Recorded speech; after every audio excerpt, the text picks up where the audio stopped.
Nous avons soif de Dieu. Sans Dieu, nous ne pouvons pas nous en sortir. Il n'y a que Dieu qui peut faire quelque chose pour toi, pour moi et pour l'Église.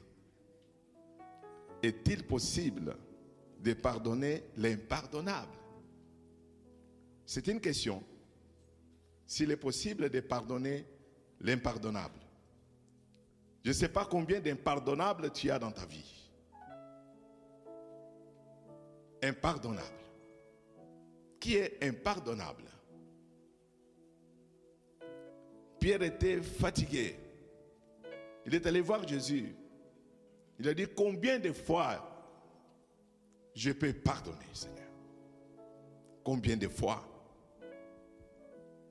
Peut-être tu es dans le cas de Pierre.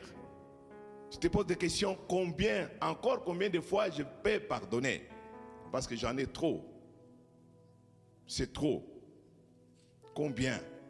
Vous savez, par définition, pardonner, c'est renoncer à punir, renoncer à se venger. C'est ça, pardonner. Renoncer à punir, renoncer à se venger. Ou juger avec indulgence, en minimisant la faute de l'autre. Est-ce que quelqu'un m'entend? Est-ce que quelqu'un m'entend? Suivez très bien. Nous sommes tous concernés par ce sujet. Le manque de pardon divise des familles. Le manque de pardon divise des sociétés. Il y en a qui ne peuvent pas se regarder dans les yeux. Il y en a qui se sont dit, moi c'est juste seulement dans la tombe. Mais je vais te dire cet après-midi que dans la tombe, ça sera trop tard. Je vais dire à quelqu'un que dans la tombe, ça sera trop tard. Et c'est maintenant. Car la personne que tu appelles impardonnable, Dieu l'appelle pardonnable.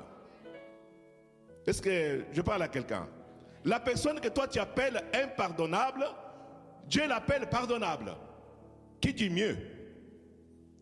Qui dit mieux? Impardonnable. Ce qu'il m'a fait, je ne peux pas oublier ça. Ce qu'il a fait dans ma famille, c'est incroyable. Moi et lui, c'est fini. C'est fini, tout s'arrête là. Mais j'ai une bonne nouvelle pour toi cet après-midi. Alléluia. Je dis que j'ai une bonne nouvelle pour toi cet après-midi. Voilà pourquoi je vous dis, soyez attentifs. Soyez attentifs. Dieu nous parle. Dieu nous délivre cet après-midi. Dis à quelqu'un, Dieu te délivre cet après-midi. Dis-le bien s'il te plaît. Dieu te délivre cet après-midi. Alléluia. Dieu a la solution à ces problèmes. Amen, amen. Dieu a la solution à ces problèmes. Ce sujet est complexe, très complexe. Et surtout quand il s'agit de pardonner l'impardonnable. C'est très complexe. Comment puis-je pardonner l'impardonnable? Comment? Est-il possible de les pardonner? Gloire à Dieu. Surtout qu'il y a eu des abus, il y a eu de meurtres, il y a eu d'inceste, il y a eu d'adultère. Alléluia. Il y a eu des divorces, il y a eu de gros mensonges, il y a eu des trahisons et j'en passe. Puis-je pardonner vraiment? Puis-je vraiment pardonner? Ce n'est pas possible. Avec toutes ces choses, je n'arrive pas à pardonner. Ce n'est pas possible que je pardonne. Et on a même parlé autour de soi dans sa famille. Cette personne-là, il ne faut jamais l'aborder. Il ne faut jamais lui parler. Il nous a trahis. Il a raconté des mensonges à notre sujet. Amen. Amen. Ce n'est pas possible. Ce n'est pas possible. Beaucoup de conflits dans des familles et dans des sociétés sont dus au manque de pardon. Beaucoup de conflits dans des sociétés, dans des familles, sont dus au manque de pardon. Les pardons.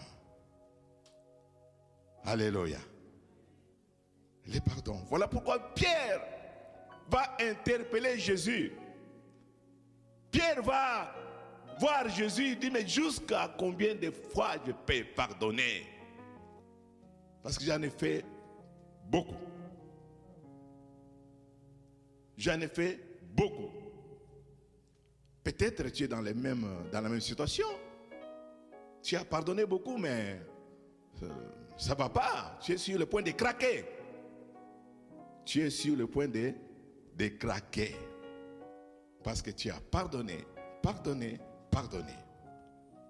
Rien ne s'arrange. Vous savez pourquoi Pierre il a dit jusqu'à 7 fois? Jusqu'à 7 fois. Donc il s'est limité à 7 fois. Pourquoi? Parce que chiffre 7 est un chiffre de perfection. Amen. Chiffre 7 est un chiffre de perfection. Voilà pourquoi il a dit à Jésus jusqu'à 7 fois. Il s'est limité là. Jusqu'à 7 fois. Chiffre 7, c'est le summum. Le summum de pardon. Summum de pardon, chiffre 7. C'est l'apogée, chiffre 7. Pierre s'est arrêté là, il a dit, Seigneur, combien de fois? Jusqu'à 7 fois. Parce qu'il savait que c'est le paroxysme. C'est le paroxysme, chiffre 7. Alléluia. Jésus va lui dire, je ne te dis pas jusqu'à 7 fois. C'est très fort. Je ne te dis pas jusqu'à 7 fois. Mais jusqu'à 70 fois, fois 7. Calcul mental. 70 fois 7, ça fait combien? Parlez, s'il vous plaît. 490 par jour. Quelqu'un peut-il se faire du mal 4 fois, et plutôt 490 fois par jour? Ce n'est pas possible. Amen. Ce n'est pas possible. Qu'est-ce que cela veut dire 490? 4 fois 90. 4 fois 90 veut dire pardon sans cesse. Alléluia. C'est-à-dire pardon sans cesse. Pardon sans cesse. C'est ça 490 fois. Pardon à l'infini. Pardon à l'infini. 490, c'est-à-dire pardon illimité. Pardon illimité. Je vais vous dire que le pardon n'est pas humain. Pardon est divin. Non, je dis que le pardon est divin. Si Dieu ne te touche pas, tu ne vas pas pardonner. Tu vas continuer à dire non, ce n'est pas possible. Non, ce n'est pas possible. Avec tout ce que j'ai vécu, avec tout ce que j'ai connu, ce n'est pas possible. Voilà pourquoi je vous dis que le pardon est divin. Si Dieu ne te touche pas, tu ne vas pas pardonner. Mais je vais te dire que tu n'es pas obligé de pardonner. Mais je dis que si Dieu te touche, tu pardonnes. C'est ton choix. Tu pardonnes, tu ne pardonnes pas, c'est ton choix. Mais je vais te dire que la personne qui ne pardonne pas, c'est celle qui souffre de plus. Tu ne pardonnes pas, tu es en train de souffrir. Par contre, le bourreau, il est tranquille. Je vous dis que le bourreau est tranquille. Toi qui ne pardonnes pas, tu es en train de souffrir. Tu souffres. Jusqu'à quand tu vas souffrir? Alléluia. Jusqu'à quand tu vas souffrir? Jusqu'à quand? Sachant que ce genre de choses provoquent certaines maladies. Tu peux même en mourir. Pourquoi? Parce que tu ne veux pas pardonner. À chaque fois que tu penses à ces mal-là, tu souffres. Jusqu'à quand? Alléluia. Pardonne l'impardonnable. C'est toi qui l'appelles impardonnable, ce n'est pas Dieu. C'est toi. par rapport aux souffrances subies, tu l'appelles impardonnable. Mais l'impardonnable, ce n'est pas les mots de Dieu. Alléluia. Alléluia. Les pardons libèrent. Les pardons te libèrent et libèrent la personne que tu pardonnes. Alléluia.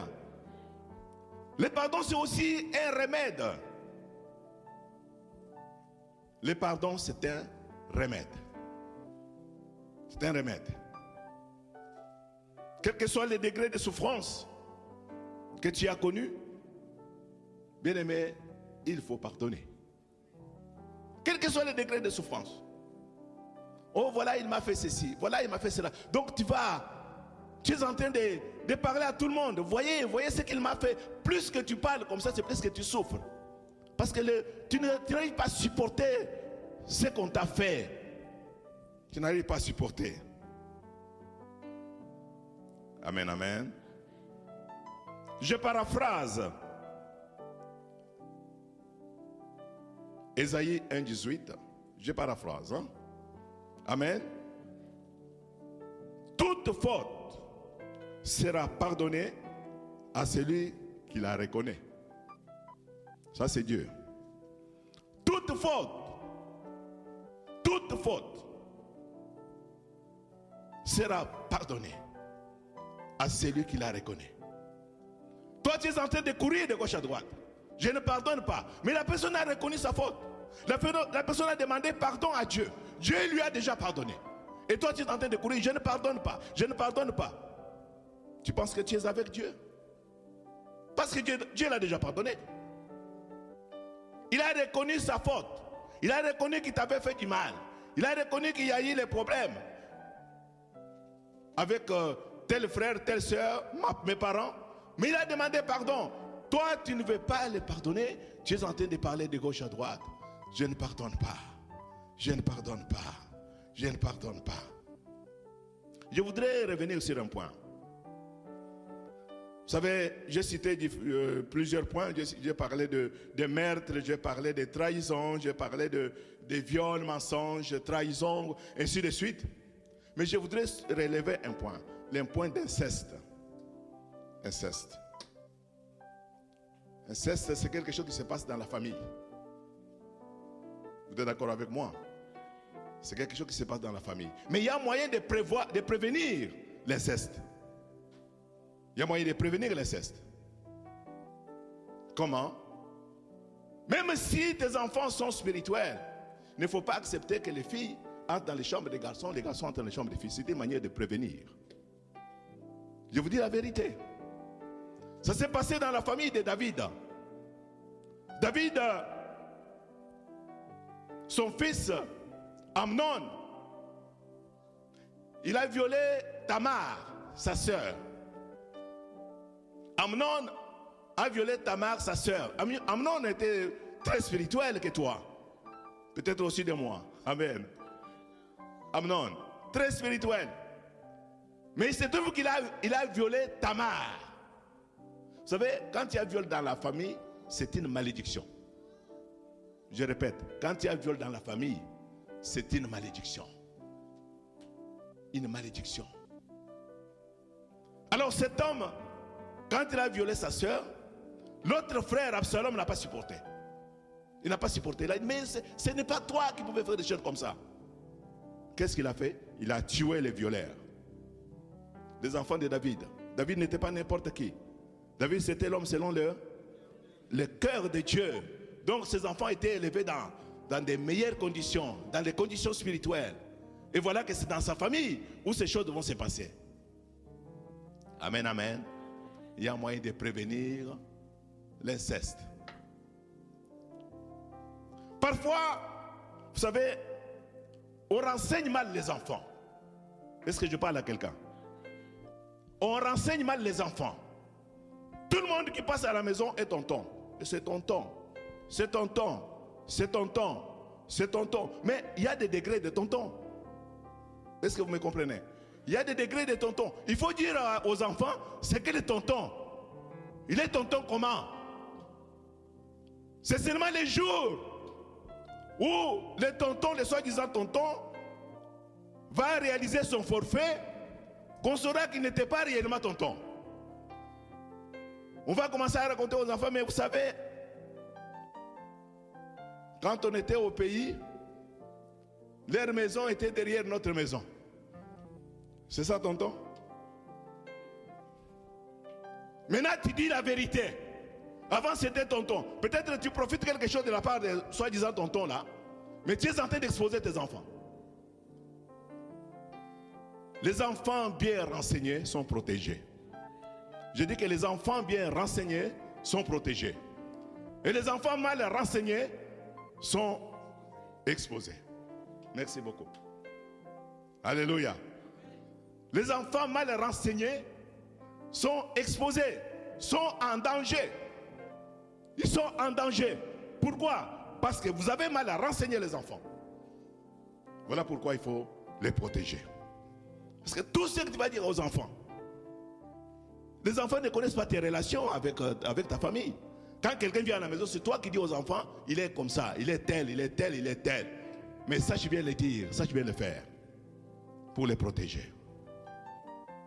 Est-ce que je parle à quelqu'un? Alléluia. Est-ce que quelqu'un m'entend? On peut continuer, n'est-ce pas? Amen. Il faut pardonner. Il faut vraiment pardonner. Les pardons, c'est quelque chose de précieux. Les pardons. Oh, voilà, moi j'attends qu'ils viennent me demander pardon. J'attends qu'ils viennent me demander pardon. Et là tu es en train de gonfler. Tu gonfles, donc tu vois comme si c'est ton droit. Il doit venir me demander pardon. Il doit venir. Il doit venir. Mais tu ne sais pas que la personne a déjà résolu son problème. Le problème, il l'a reconnu devant Dieu. Rappelez-vous de ce qui s'est passé dans la vie de David, le même David. David, il a réalisé un forfait. Il a commis un crime. Avant de commettre le crime, il a commis l'adultère. Alléluia. Alléluia. Comment a-t-il réglé cette situation? Je ne dis pas à quelqu'un d'aller faire des bêtises pour demander pardon. Ce n'est pas ça que j'ai dit. Il faut faire très attention. Parce que tu peux te retrouver dans les problèmes et mourir le lendemain. Il faut faire très attention. Il faut fuir les péchés. Dis à quelqu'un qu'il faut fuir les péchés. Amen. Il faut fuir les péchés. David, quand il a commis son péché, il a fait son péché, il a souffert. Il a tué Uri, le mari de la femme avec laquelle il a commis l'adultère. Il a dit pour effacer ses péchés, il faut que son mari meure. Mais personne ne peut effacer ses péchés. Personne ne peut se cacher devant Dieu. Tu ne peux pas te cacher devant Dieu. Dieu connaît tout. Dieu voit tout. Ce que tu as fait hier et ce que tu as fait encore ce matin, Dieu le voit. C'est devant le Seigneur. Voilà pourquoi il faut craindre Dieu. Alors comment a-t-il réglé cette situation, ces problèmes? Vous qui dites, voilà, il faut qu'il vienne me voir pour régler ces problèmes, il faut qu'il vienne me voir. Dieu a envoyé son serviteur Nathan. Il a envoyé Nathan, le prophète. Il a dit, va voir David. Amen. Va voir David, il souffre. Va le voir. Qu'il te dise la vérité. Ainsi je vais agréer sa prière. Ainsi je vais le bénir. Il n'a pas dit à David, va voir la famille de la personne que tu as tuée. Non. Non. Il a envoyé son serviteur, Nathan. Il a dit, va le voir. Règle avec lui ses problèmes. Encore faut-il qu'il te dise la vérité. Et le problème a été réglé de cette manière-là. Arrête de dire j'attends qu'il vienne me demander pardon. Je m'adresse à quelqu'un. Arrête de dire j'attends qu'il vienne me demander pardon. Arrête de dire ces choses-là. Tu vas continuer à souffrir jusqu'à quand? Jusque quand la Bible dit, même si tu as raison, demande pardon. Jésus a dit, Père, pardonne-leur, parce qu'ils ne savent pas ce qu'ils font. Amen, amen. Père, pardonne-leur. Alors, pendant qu'il parlait comme ça, on était en train de les bâillonner, de les chicoter. Pardonne-leur. Ayons esprit du pardon. Amen, amen. Amen, amen. Je ne serai pas très long. Je voudrais vous parler d'un témoignage d'un jeune Allemand. Je pense que nous avons balancé l'image. Un jeune Allemand, à cette époque-là, quelques-uns parmi nous reconnaîtront cet homme. Un jeune Allemand. C'est bon? L'image est balancée? Gloire à Dieu. Regardez bien cet homme-là. Vous voyez comment il est? Cet homme-là que vous voyez, l'homme que vous voyez s'appelle Adolf Hitler. Alléluia. Adolf Hitler. Vous avez peut-être entendu parler de cet homme. Peut-être que vous ne connaissez pas son histoire. Je ne vais pas vous raconter toute son histoire, mais je vais vous donner des informations importantes. Et ça va nous aider. Amen. Amen. Amen. À l'âge de 7-6 ans, cet homme-là, quand il avait 7 à 6 ans, son père d'origine juive a quitté sa maman. Je répète, quand il avait 6-7 ans, son père, qui était d'origine juive, a quitté sa maman. Il a abandonné sa maman. Et il a connu une enfance malheureuse. Il a souffert. Il a connu beaucoup de difficultés dans sa vie. Et quand son père a quitté la maison, vous savez, à l'époque, les femmes ne travaillaient pas. Les femmes ne travaillaient pas à l'époque. Nous sommes dans les années 1800, voilà. Et sa maman a commencé à vendre des cacahuètes. Vous savez, les cacahuètes, bénéfice des cacahuètes ne donne pas grand-chose. Amen. Elle a souffert, la femme. Les garçons ont souffert. Il n'était pas le seul, il y avait d'autres enfants derrière lui. Alléluia. Les gens ont commencé à se moquer de cette famille. Principalement de lui, puisque c'était lui l'aîné. Alléluia. Il était un élève médiocre, très médiocre. Lui là. Un élève très médiocre. Ajouté à sa médiocrité, la souffrance financière. Alors voilà pourquoi à 16 ans, il était obligé d'abandonner l'école. Hitler, Adolf. À 16 ans, les mecs étaient obligés d'abandonner les études. Déjà, il était médiocre. Et quand les problèmes de finances s'ajoutent, peut-être il s'est frotté les mains, il a dit, mais à l'école, ça ne va pas, alors c'est bon. Est-ce que je parle à quelqu'un? Regardez bien la photo de la personne. Vous voyez, il sourit. J'ai fait le tour de la galerie de cet homme-là. J'ai vu qu'une photo sur centaines où il sourit. Il ne sourit pas. Il a intériorisé la haine contre le juif, contre son père. Il a intériorisé le mal contre les juifs. Il a dit, moi je me vengerai contre les juifs. Cette souffrance, si je suis en train de la connaître, c'est parce que mon père a quitté ma mère. Nous sommes en train de parler de l'impardonnable. Peux-tu pardonner l'impardonnable? Alléluia. Il n'a pas pardonné son père. Encore moins les juifs. Qu'est-ce que les juifs ont fait? Si son père a quitté sa mère, les juifs ont fait quoi? Quel est le problème dans l'histoire?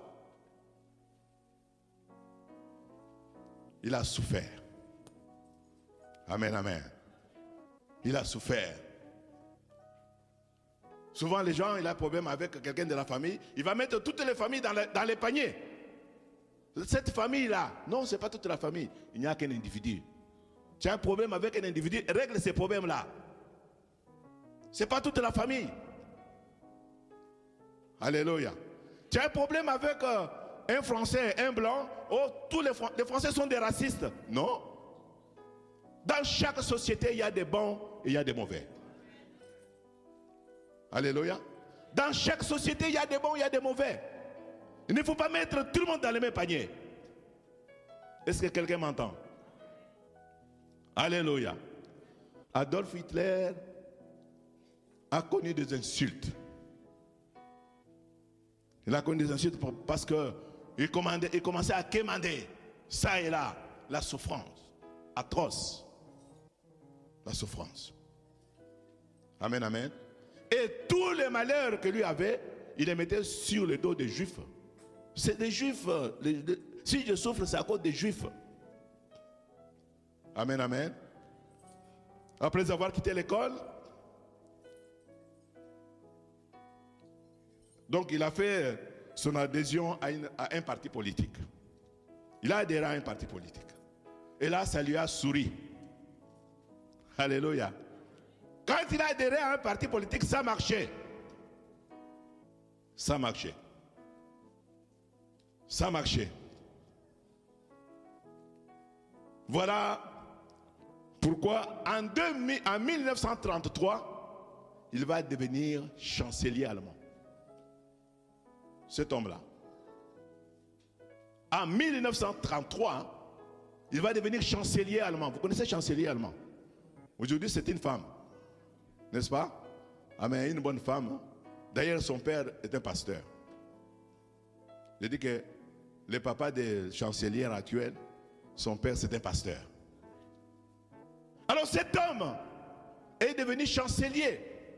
Là, il a trouvé une bonne occasion de traquer les Juifs. Amen. Il a trouvé une bonne occasion de maltraiter les Juifs. Je vous ai dit, je ne vous raconte pas toute l'histoire, mais je vous donne des informations importantes. Vous avez entendu peut-être parler de la chambre à gaz. C'est lui. La chambre à gaz, c'est lui. Il mettait les Juifs dans la chambre à gaz.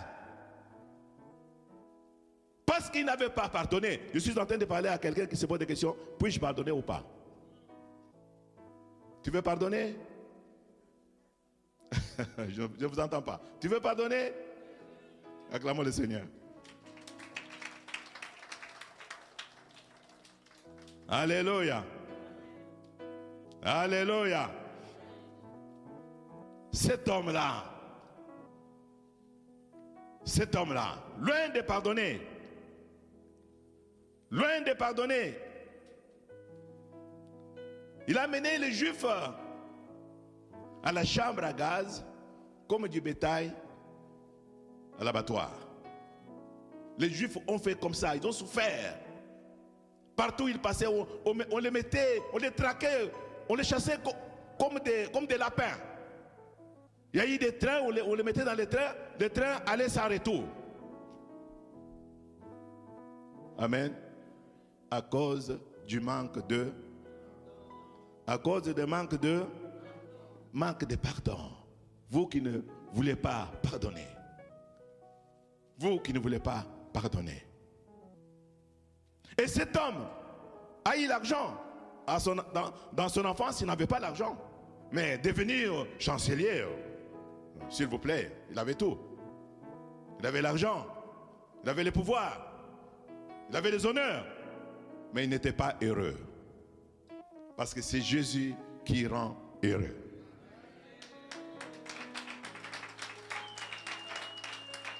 C'est Jésus qui rend heureux. Tu veux être heureux, accepte Jésus comme sauveur et Seigneur. Jésus qui te dit, pardonne l'impardonnable. Jésus il est en train de te dire de pardonner l'impardonnable. Bien-aimé, pardonne l'impardonnable. Vous voyez son visage? Comme son visage là. Imaginez maintenant l'intérieur, c'est comment? Envoyez seulement, s'il vous plaît, allez sur internet, tapez, vous allez voir. Quasiment toutes les photos, c'est comme ça. Pourquoi? Parce qu'il a intégré le mal. Bien aimé, il ne faut pas intégrer le mal. Il ne faut pas intérioriser le mal. Alléluia. Amen, amen. 1 Corinthiens 3, 13. 1 Corinthiens 13, excusez-moi. 1 Corinthiens 13, 7. Je dis bien 1 Corinthiens 13, 7. Dit l'amour excuse tout. L'amour supporte tout. Est-ce que tu as l'amour? Est-ce que tu as l'amour? Quand vous n'arrivez pas à regarder certaines personnes en face, dans les yeux, est-ce que tu as l'amour? Tu parles de Dieu, tu parles de Jésus. Est-ce que tu as l'amour? Est-ce que tu supportes tout? Est-ce que tu excuses tout? Amen. Et dans le verset 14 de Matthieu 6, je paraphrase encore, le pardon est question de réciprocité. Je dis que le pardon est question de réciprocité. Tu pardonnes, Dieu te pardonne. Tu pardonnes, Dieu te pardonne. Si tu ne pardonnes pas, Dieu ne te pardonne pas. Voilà pourquoi certaines personnes, ils prient, ils prêchent, ils chantent, ils font tout ce qu'il faut à l'église. Mais tant qu'il n'y a pas de pardon, Dieu ne t'exauce pas. Dieu ne t'exauce pas. Tu vas dire, mais moi, je sers Dieu, je joue à l'église, les instruments, je chante et je prêche. Pourquoi je ne suis pas béni? Pourquoi? Pourquoi? Le manque de pardon. Pardonne l'impardonnable. Dis à quelqu'un, pardonne l'impardonnable. Pardonne l'impardonnable. Bien-aimé, les refus de pardonner interrompent ta communion avec Dieu. Lorsque tu refuses de pardonner, ta communion avec Dieu est interrompue. Interrompue. Cela ne t'empêche pas de servir à l'église. Tu vas servir à l'église, mais la communion est interrompue. Amen. La communion est interrompue. La communion est interrompue avec Dieu. Mes frères, mes sœurs, vous posez des questions, vous continuez à vous poser des questions. Alors que Dieu parle, alors que Dieu instruit, Dieu t'interpelle. Dieu t'interpelle cet après-midi. Amen, amen. Amen, amen. Le manque de pardon est un suicide. Le Messie, vous savez comment il est mort? Il s'est tiré une balle dans la tête. J'ai dit que le monsieur là, le chancelier là, il s'est tiré une balle dans la tête. Il s'est suicidé. Alors qu'il avait l'argent, il avait le pouvoir, il avait tout. Mais parce que son cœur était mauvais. Parce que son cœur était mauvais. Il s'est suicidé. Amen. Amen. Dieu parle à quelqu'un cet après-midi. Dieu veut que tu changes. Tu changes ta façon de te tenir. Tu changes ton langage. Tu changes. Quel que soit ce qu'on t'a fait, change.